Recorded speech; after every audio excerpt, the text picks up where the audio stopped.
नमस्कार, city light देख रहे हैं आप और मैं हूं आपके साथ अविनाश कर। पूर्व नेता प्रतिपक्ष धर्मलाल कौशिक ने एक बार फिर आरक्षण के मुद्दे पर कांग्रेस सरकार को घेरा है। कौशिक ने कहा कि कांग्रेस के कारण ही अनुसूचित जनजाति समाज को आरक्षण नहीं मिल पा रहा। असल में कांग्रेस इसके लिए दोषी है। उन्होंने सीएम भूपेश बघेल और कांग्रेस सरकार को कटघरे में खड़ा किया। कहा कि 2% आरक्षण बीजेपी सरकार के कार्यकाल में लागू हुआ था, उसे वंचित करने का काम कांग्रेस सरकार ने किया है। क्वांटिफाइबल डेटा जो मुख्य आधार है उसके लिए आयोग बनाया गया।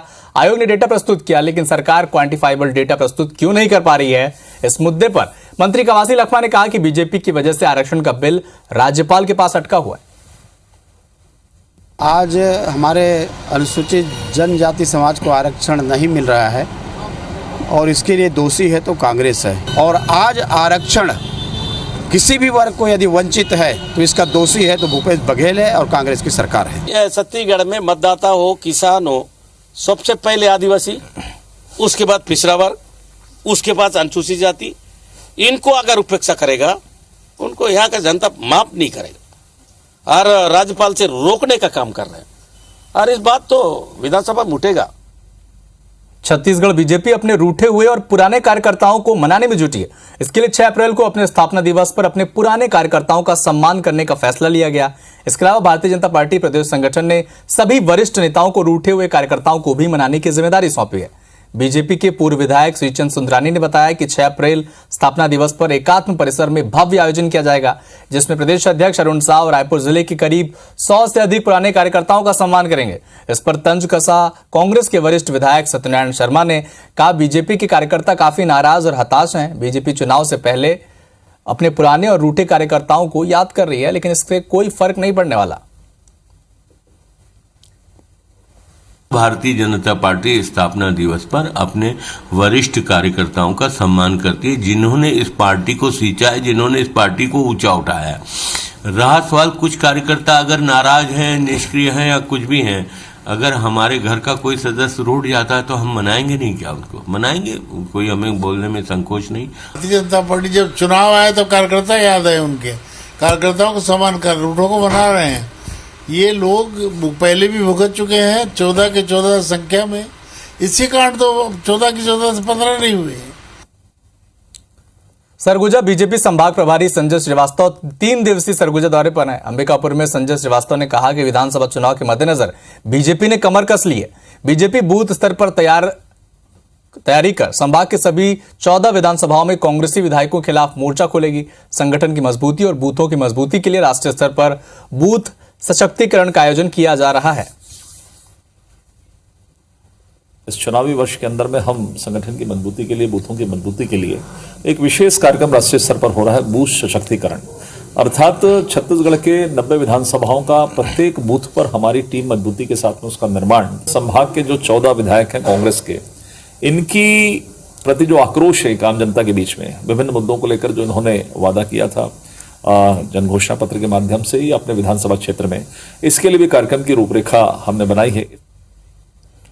विजय राघवगढ़ विधानसभा के बरही मेहर मार्ग स्थित कुटेश्वर से महानदी पुल को बंद किए जाने के मामले ने अब राजनीतिक तूल पकड़ लिया है।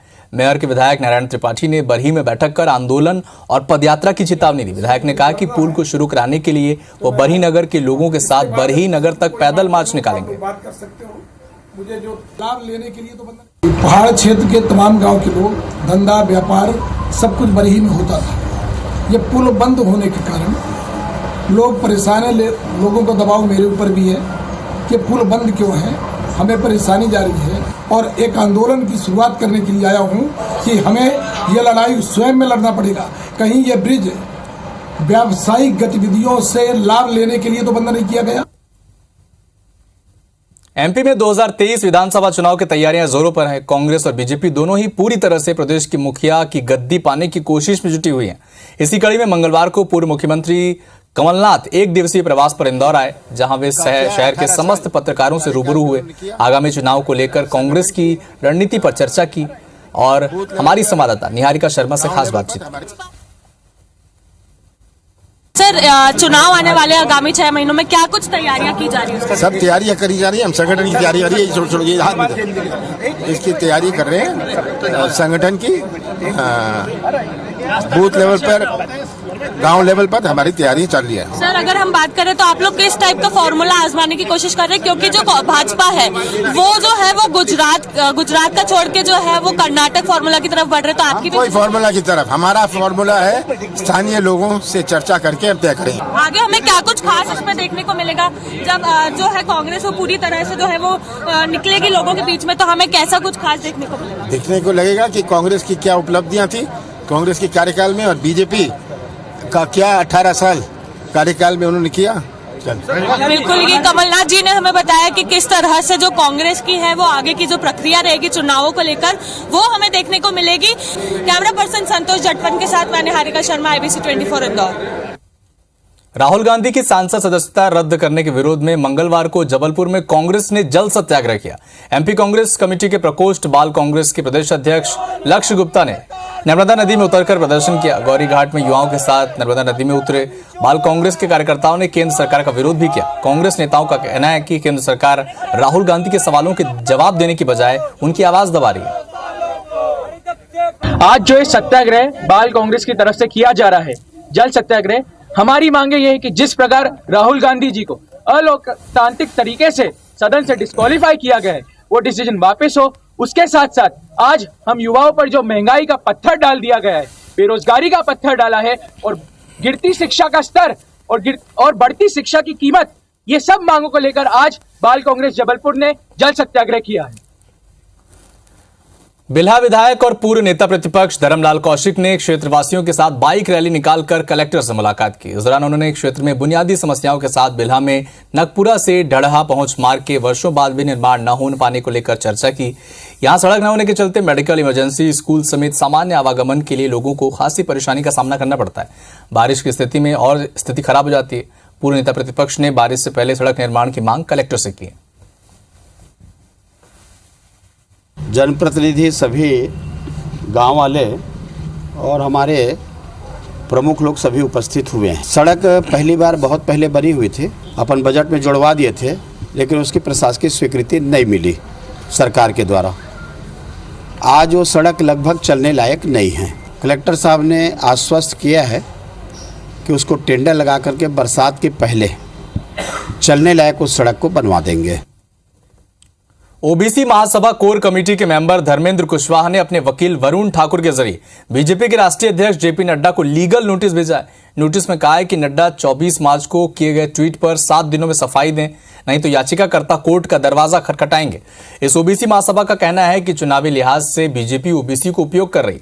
24 मार्च को जेपी नड्डा ने एक ट्वीट में लिखा कि जिसमें उन्होंने लिखा था कि राहुल गांधी का अहंकार बहुत बड़ा और समझ बहुत छोटी है। राजनीतिक लाभ के लिए उनके पूरे ओबीसी समाज का अपमान किया, उन्हें चोर कहा। लगातार ओबीसी समाज की भावना को ठेस पहुंचाई गई। सूरत कोर्ट ने राहुल को ओबीसी समाज के प्रति आपत्तिजनक बयान के लिए सजा भी सुनाई है, लेकिन वो और कांग्रेस पार्टी अहंकार के चलते लगातार अपने बयान पर अड़े हैं और लगातार समाज की भावनाओं को आहत कर रहे हैं। याचिकाकर्ता का कहना है कि नड्डा ने महज राजनीतिक दृष्टि से ट्वीट किया, जबकि मोदी ने कभी नहीं कहा कि वो ओबीसी है। ओबीसी को आप ढोलक की तरह समझ रहे हैं कि कोई भी बजा दे।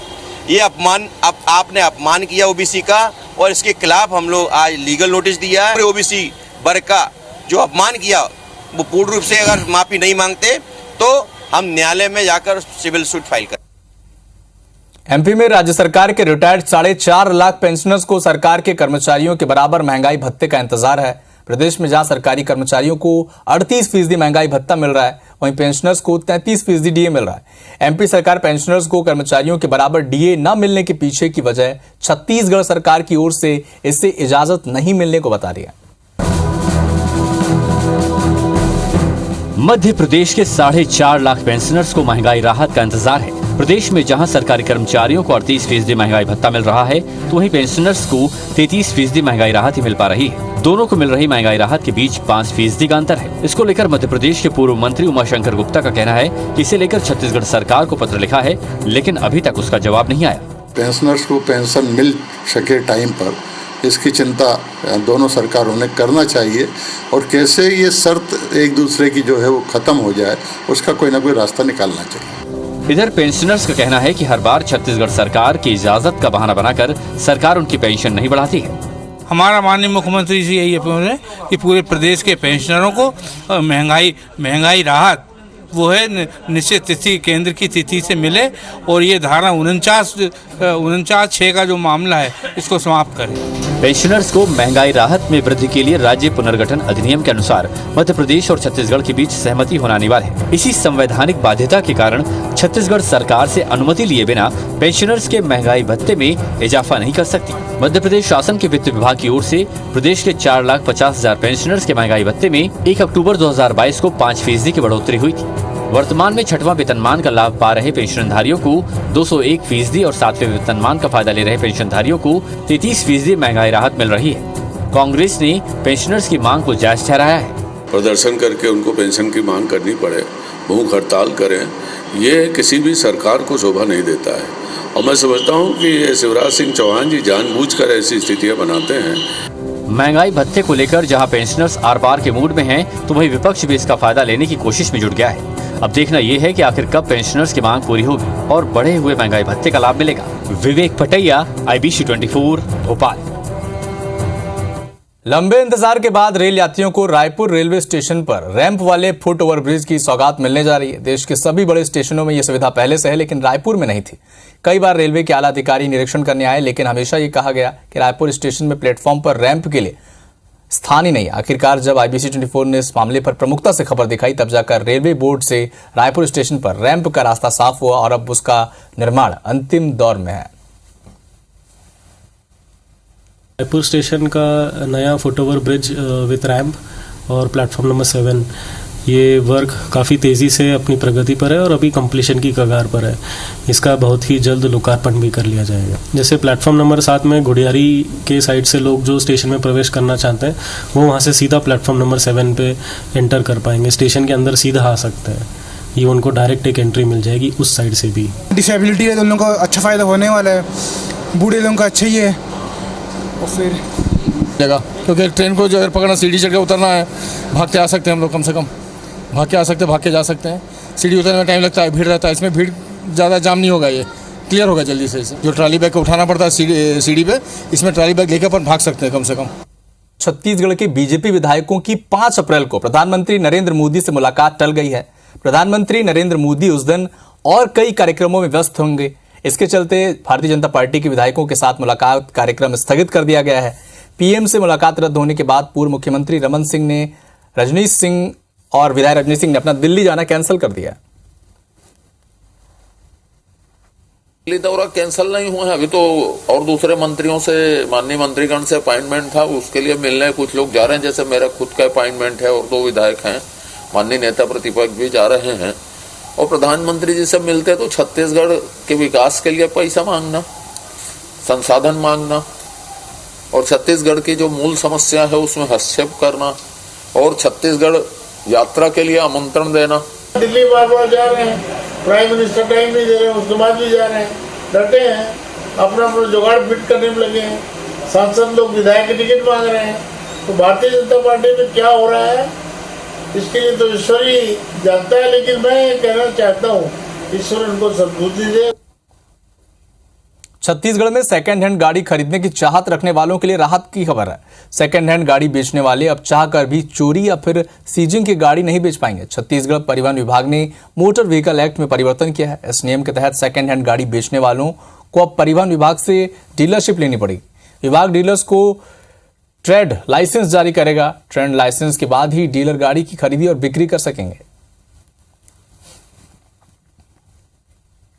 छत्तीसगढ़ हाईकोर्ट में ऑटो एक्सपो में वाहनों की खरीदी में लाइफ लाइन टैक्स पर दी जा रही 50% छूट पर रोक लगाई थी।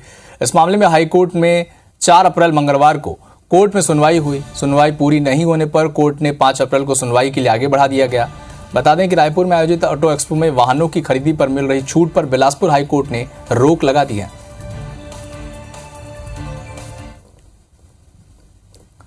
जबलपुर स्थित एमपी मेडिकल इंस्टीट्यूट की आर्थिक अनियमितताओं की जांच अब हाई कोर्ट की एक पावर कमेटी करेगी। विश्वविद्यालय की कार्यपरिषद की बैठक में भ्रष्टाचार का मुद्दा उठने के बाद कुलपति ने जांच कमेटी गठित कर दी है। जांच कमेटी यूनिवर्सिटी के जिम्मेदार अफसरों से स्पष्टीकरण लेकर रिपोर्ट कुलपति को सौंपेगी और फिर रिपोर्ट के आधार पर मामले की जांच ईओडब्ल्यू को सौंपने पर फैसला लिया जाएगा। कुलपति महोदय ने बोला है कि पहले हम एक जांच समिति बिठा के और एक उसकी जांच कराएंगे और उसका जो परिणाम आता है उसके आधार पर फिर मामला ईओडब्ल्यू को दिया जाएगा। इन्हीं सभी बिंदुओं पर जांच समिति कार्य करेगी। रायगढ़ नगर निगम ने गरीब परिवारों के लिए 5 करोड़ खर्च कर ईडब्ल्यूएस मकानों के निर्माण तो कर दिया, लेकिन साइट सिलेक्शन नहीं होने के चलते ये आवास आवंटित नहीं हो सके। जिन स्थलों पर निगम ने आवासों का निर्माण किया वहां तक पहुंचने के लिए अप्रोच रोड तक नहीं है। कोहाकुंडा और पहाड़ मंदिर इलाके में जिस तरह से होकर रास्ता बनना था उस रास्ते को निजी बताते हुए कॉलोनाइजर्स ने कब्जे में ले लिया। ऐसे में आवास निर्माण अधर में लटका हुआ है, वहीं 150 से अधिक आवास अधूरे पड़े हैं। तो इन्होंने जो स्थल का चयन किया था वही गलत था। आप देखेंगे कि ऐसे स्थलों पे इन्होंने ये आवास का निर्माण किया है जहां अप्रोच रोड ही नहीं है। ऐसी जगहों पे ये निर्माण किए हैं जहां बेजा कब्जा हो जा रहा है और अप्रोच रोड हम नहीं वो कर पाए हैं। तो ये सब चीजें हैं जिसकी वजह से इतनी लागत से इन घरों का निर्माण होने के बाद भी आज भी खाली पड़े हैं, अधूरे पड़े हुए हैं। HDP का जो मकान बना हुआ है अभी अधूरा बना हुआ है, जो कि पूर्व कार्यकाल का बनाया जा रहा है। अभी और तमाम में अभी स्थिति ये है कि उसका आवेदन ले रहे हैं और आने वाला समय में उसको कंप्लीट करते हुए उसको आवंटित किया जाएगा और नगर निगम के द्वारा आवेदन भी लिया जा रहा है। जैसे ही उसमें प्रक्रिया आगे बढ़ाते हैं, अगर हितग्राही लेना चाहते हैं तो उसको फिर आवंटित की जाएगी। रायगढ़ जिले में अवैध कॉलोनियों के खिलाफ चलाए जा रहे अभियान में अब तक शहर के अवैध प्लॉटिंग के 9 मामले सामने आ चुके हैं। प्लॉटिंग करने वाले बिल्डर्स ने न तो रेरा से पंजीयन कराया है और न ही कॉलोनाइजर्स एक्ट के तहत इन्होंने निगम से प्लॉटिंग के पहले एनओसी ली है। खास बात यह है कि कॉलोनाइजरों ने अलग अलग जगहों में 400 से अधिक प्लाट काटे हैं। प्रशासन अब तक इनके खिलाफ एफआईआर की तैयारी कर रहा है। 2 बिल्डर को एसडीएम कोर्ट से नोटिस भी जारी कर दिया जा चुका है। लगातार इसमें प्लाटिंग हो रही है, कई कॉलोनियां बन रही है, आसपास बहुत कॉलोनियों का निर्माण भी हो चुका है, लेकिन सारी कॉलोनियां रेरा जो नियम आया है उसके आधार पर नहीं हो रहा है और अवैध पाई जा रही हैं। लेकिन इसमें कहीं न कहीं प्रशासन की मौन स्वीकृति है, इसी कारण से इतने लगातार जो अवैध पाई जा रही हैं उस पर जांच भी हुई है, लेकिन किसी प्रकार की कोई उसमें ठोस कार्रवाई नहीं हो रही है, ना गिरफ्तारी हो रही है। शिकायत प्राप्त होने पर निरंतर कॉलोनीज पे अवैध कॉलोनीज पे कार्यवाही की जा रही है और इस बारे में लोगों को पर्याप्त जानकारी का भी अभाव है। उनको भी अवगत कराया जा रहा है कि जैसे पारिवारिक बंटवारा है, पारिवारिक बंटवारे के अंतर्गत यदि भूमि विभाजित हुई है तो अवैध कॉलोनी नहीं है वो, और यदि भूमि कृषि प्रयोजनार्थ है तो भी वो अवैध कॉलोनी नहीं है। ग्वालियर शहर में 423.45 वर्ग किलोमीटर में निजी और सरकारी संपत्तियों की जियोग्राफिक इंफॉर्मेशन सिस्टम यानी GIS मैपिंग की जाएगी। नगर निगम ने इसके लिए 4.72 करोड़ रुपए का टेंडर जारी किया है। कंपनी को वर्क ऑर्डर मिलते ही 2 साल में काम पूरा करना होगा। साथ ही 2 साल का संपत्तियों का अपग्रेडेशन भी कंपनी को करना होगा। दरअसल नगर निगम में 66 वार्ड हैं, इनमें से 60 वार्ड शहरी और 6 वार्ड 61 से 66 ग्रामीणों के शामिल किए जा चुके हैं। राजधानी भोपाल के महारानी लक्ष्मीबाई गर्ल्स कॉलेज का एक और कारनामा सुर्खियों में है, जहां फाउंडेशन कोर्स में 250 से ज्यादा छात्राओं को एक साथ फेल कर दिया गया। नाराज छात्राओं ने मंगलवार को भोपाल में उच्च शिक्षा मंत्री मोहन यादव के बंगले का घेराव कर दिया। छात्राओं का कहना है कि MLB कॉलेज मैनेजमेंट ने BA, BCom और BSc की 250 से ज्यादा छात्राओं को फाउंडेशन की हिंदी और अंग्रेजी विषय में फेल कर दिया। जनवरी में छात्राओं ने सप्लीमेंट्री परीक्षा दी थी। भोपाल की महारानी लक्ष्मीबाई कॉलेज की छात्राएं यहां उच्च शिक्षा मंत्री मोहन यादव के बंगले का घेराव करने के लिए पहुंची हैं। आप देख सकते हैं बड़ी संख्या में यहां छात्राएं जो हैं वो NSCI के बैनर तले यहां पर पहुंची हुई हैं। क्या कुछ इनकी मांग है और आखिर क्यों ये नाराज होकर शिक्षा मंत्री के घर का घेराव करने के लिए आई हैं, इससे ही बात करेंगे। आप बताएं कि क्या मांग है आपकी, आखिर क्यों ये घेराव कर रहे हैं? सर, हमारी सप्ली जो आई हुई है, हम ये चाहते हैं कि हमारे एक सब्जेक्ट्स में सप्ली आई है, हमें उसका एग्ज़ाम भी देने दें, साथ साथ हमारे सेकंड ईयर का एग्ज़ाम है वो भी हमें देने दें, क्योंकि एक एग्ज़ाम की वजह से हमारी साल ख़राब हो रही है। और हम प्रिंसिपल के पास गए थे तो उन्होंने कोई ज़्यादा अच्छा इसका जरिया चारा नहीं बताया है और व्यवहार भी कोई ज़्यादा अच्छा हमसे नहीं किया गया था। बस ये बोला, हमने कहा हम आवेदन करेंगे, मुख्यमंत्री के पास जाएंगे, तो उन्होंने कहा कि हाँ आप जाइए, आपको जो करना है आप कर सकती हैं। आप सारी छात्राएं जो है वो एक ही विषय में, किस विषय में फेल किया गया है और क्या वजह इसकी बता रहे हैं? सर, हम मेरी बिजनेस में आई हुई है और यही बोल रहे हैं वो कि अब नहीं करेंगे तुमको पास हम। और आपके साथ भी यही समस्या है?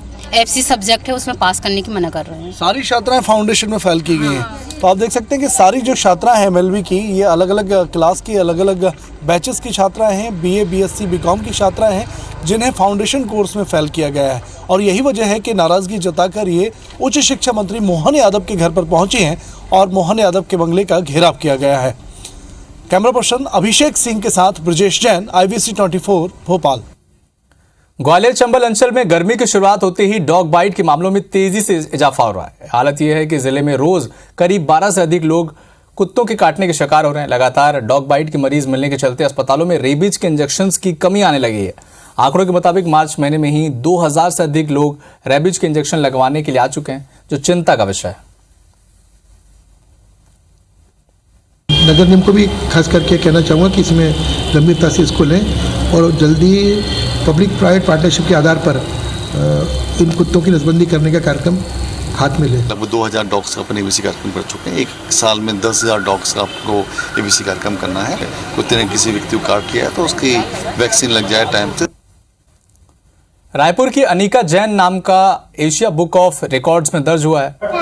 अनिका महज 37 सेकंड में देश के हर राज्य की राजधानी का नाम बता देती है। अनिका ने लगभग 1 साल 8 महीने की उम्र में सभी राज्यों की राजधानियों के नाम बताकर एक नया रिकॉर्ड कायम किया।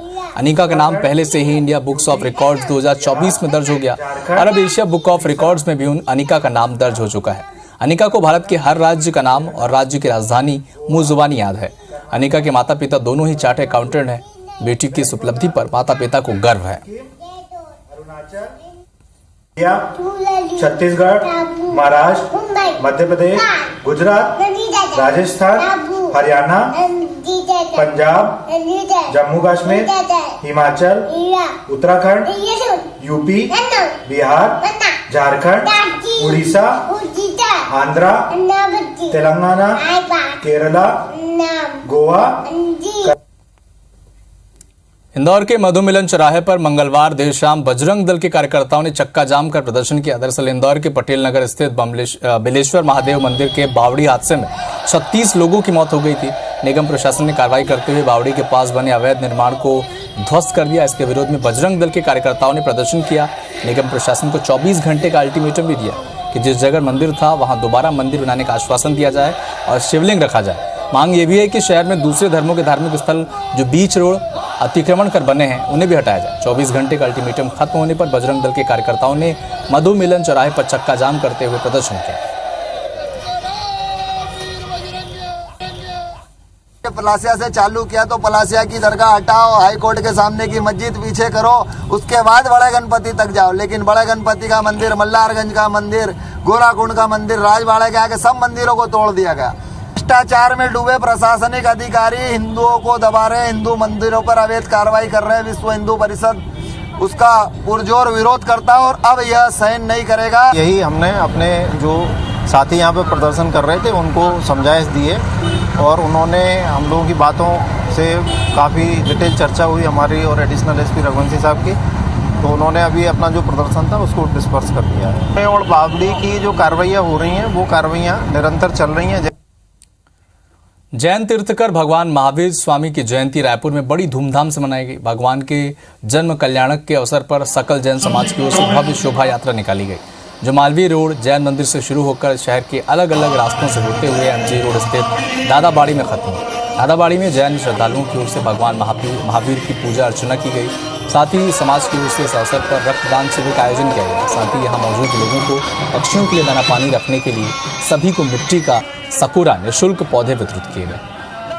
भगवान महावीर का 2622वां जन्म कल्याणक जब हम मना रहे हैं तो आज इतने सालों के बाद भी पूरा विश्व भगवान महावीर के बताए हुए सिद्धांतों को एक्सेप्ट कर रहा है। और इस बार का जो जन्म कल्याणक था वो सबसे अद्भुत इसलिए था क्योंकि यूथ को भी कनेक्ट किया हमने सब के लिए कार्यक्रम रखे और कोई ऐसा फील्ड नहीं था जिस फील्ड के कार्यक्रम हमने समाहित नहीं किए। हमने इस भगवान महावीर जन्म कल्याणक समिति 2023 में महावीर का शुभ संदेश जियो और जीने दो और अहिंसा परमो धर्म को प्रचारित किया है, चाहे वो प्रभात फेरी के माध्यम से हो या भंडारा के माध्यम से हो। आज पूरा जैन समाज उमड़ पड़ा है इस जन्म कल्याणक को मनाने के लिए। मैं भगवान महावीर के जन कल्याणक के महत्वपूर्ण इस दिन में आप सभी को बहुत बहुत शुभकामनाएं देता हूँ। भगवान महावीर स्वामी कहते हैं कि जियो और जीने दो, तो इसलिए मैं चाहती हूँ कि हर व्यक्ति वो ब्लड डोनेट कर सकता है आज के दिन महावीर जन कल्याणक के उपलक्ष्य में।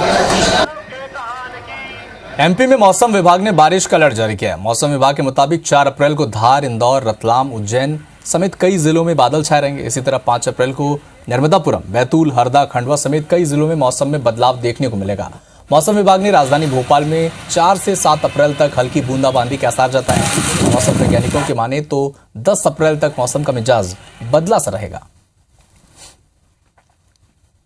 अब हम आपको पाकिस्तान की सियासत का वो चेहरा दिखाते हैं जो असल में ढका हुआ है। दरअसल पूर्व प्रधानमंत्री इमरान खान लाहौर में एंटी टेररिज्म कोर्ट में पेश हुए, जिसका वीडियो अब सोशल मीडिया पर वायरल हो रहा है। दरअसल वीडियो में इमरान खान भारी सुरक्षा के बीच एंटी टेररिज्म कोर्ट में पेशी के लिए जाते हैं। इस दौरान उनकी सुरक्षा में लगे पुलिसकर्मी कंधे के पीछे बुलेट प्रूफ बैलिस्टिक शील्ड लटकाकर चलते दिखे। उन्होंने चारों तरफ से इमरान को कवर किया हुआ था। इमरान खान को सिर से कंधे तक ब्लैक बॉक्स की शील्ड से कवर किया गया था। सोशल मीडिया पर इसे पाकिस्तान की मौजूदा जेट प्लस सिक्योरिटी बताई जा रही है। बता दें कि इस दौरान कोर्ट ने उनकी अंतरिम जमानत को 13 अप्रैल तक के लिए बढ़ा दिया है।